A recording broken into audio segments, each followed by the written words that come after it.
इधर मोक्षदायिनी गंगा के तट पर आज आस्था का अनूठा संगम देखने को मिला। पौष पूर्णिमा के पावन स्नान के साथ ही तीर्थराज प्रयागराज में धार्मिक आस्था के सबसे बड़े वार्षिक समागम माघ मेले का औपचारिक शंखनाद कर दिया गया। कड़ाके की ठंड और शीतलहर के बावजूद लाखों की संख्या में श्रद्धालु यहां पर पहुंचे और गंगा यमुना अद्भुत सरस्वती की त्रिवेणी में पुण्य आस्था की डुबकी लगाई। इस रिपोर्ट में देखिए।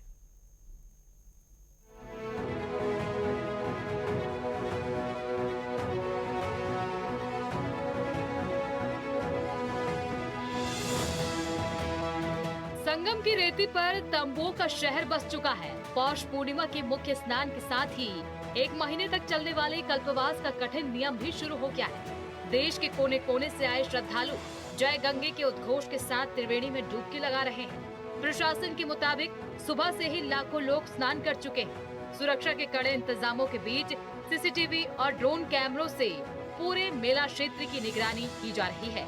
श्रद्धालुओं की सुविधा के लिए विशेष घाट और स्वास्थ्य शिविर भी लगाए गए हैं। 12 साल हो गया, हम 11 साल लग रहा है। 1 महीना पूरा रहते हैं। अच्छा, हाँ। क्या नियम होते हैं? अरे यहाँ आप लोग शुरू करते हैं? नहीं, यहाँ का नियम ये है बेटा कि 1 महीना आओ यहाँ पे, सुबह गंगा नहाओ और यहाँ पे पंडा जो बैठे रहते हैं उनको दान दक्षिणा ये सब दो।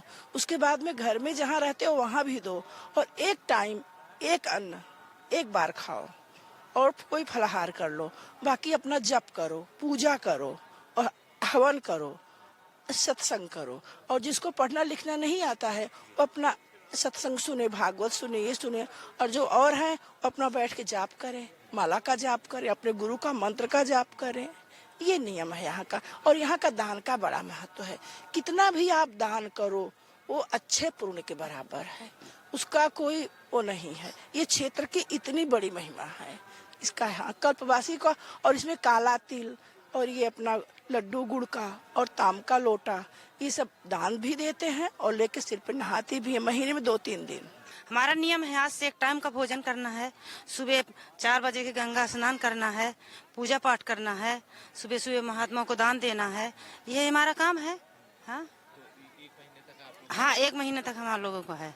4 बजे नहा के खिचड़ी संकल्पेगी, गंगा पूजन करेंगे, फिर घर में जाएंगे, कुरिया में जवारा बहेंगे, फिर वहाँ 1 महीना के लिए हम अपना डेरा डाल के रहेंगे और ये प्याज लहसुन ये सब चीज नहीं खाएंगे। कुछ फरहार करेंगे, दिन में 1 बार भोजन करेंगे, कहीं खा लेंगे दोनों टाइम, कहीं 1 टाइम खाएंगे। यही नहीं सर, मैं आज शुरू कर दिया। यहाँ बहुत बढ़िया व्यवस्था है। मैं तो 11 साल से आ रहा हूँ, मेरा इस साल 12वां साल है। बहुत बढ़िया व्यवस्था है। योगी जी ने इतना बढ़िया व्यवस्था कर रखी है कि कहने लायक नहीं है।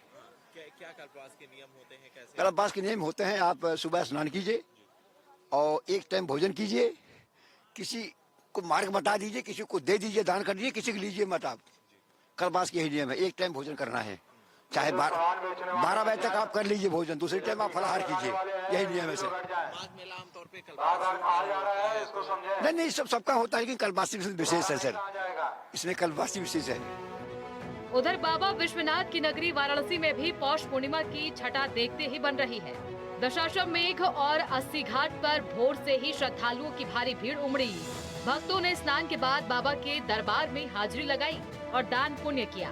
वहीं देवभूमि हरिद्वार में हर की पैड़ी पर कड़ाके की सर्दी के बीच गंगा स्नान का सिलसिला जारी है। पौराणिक मान्यताओं के अनुसार आज के दिन गंगा स्नान करने से पापों से मुक्ति मिलती है और मोक्ष का मार्ग प्रशस्त होता है। पौष पूर्णिमा का ये स्नान केवल एक धार्मिक कर्मकांड नहीं, बल्कि भारतीय संस्कृति की उस अटूट श्रद्धा का प्रतीक है जो प्रकृति और परमात्मा के मिलन को दर्शाती है। प्रयागराज में अगले 1 महीने तक अब भजन पूजन और कल्पवास की गूंज सुनाई देगी, जो महाकुंभ की भव्यता की एक छोटी लेकिन दिव्य झलक पेश करेगी।